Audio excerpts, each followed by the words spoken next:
চরভদ্রাসন উপজেলার ঠিক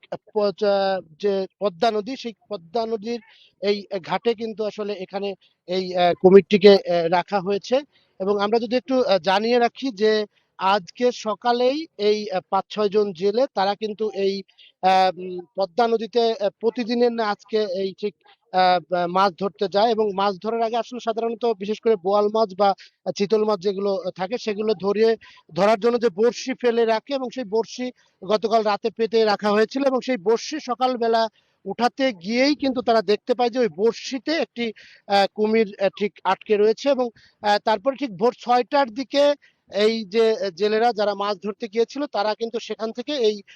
বড়শিতে গেঁথে থাকা যে কুমিরটি, সেই কুমিরটি কিন্তু তারা তুলে আনে এবং অনেক চেষ্টা করে বিভিন্নভাবে বেঁধে তারা কিন্তু নিয়ে আসছে। এবং এনে এই ঠিক যে গোপালপুর এলাকার যে ঘাট, সেখান থেকে ঠিক ২ কিলোমিটার দূরে এই যে আফসা কাজীর ঘাট, যেখানে এই চরভদ্রাসন উপজেলার যে আফসা কাজীর ঘাট, সেখানে কিন্তু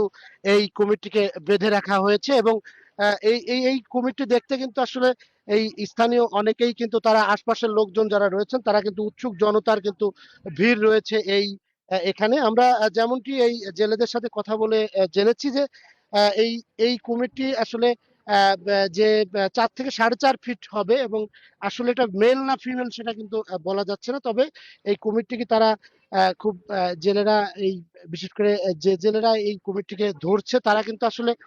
এর আগেও তাদের অভিজ্ঞতা থাকার কারণে কিন্তু এই বড়শিতে গেঁথে যাওয়ার পরে এই কুমিরটি তারা সেখান থেকে কিন্তু বেঁধে বিভিন্ন ভাবে আর কি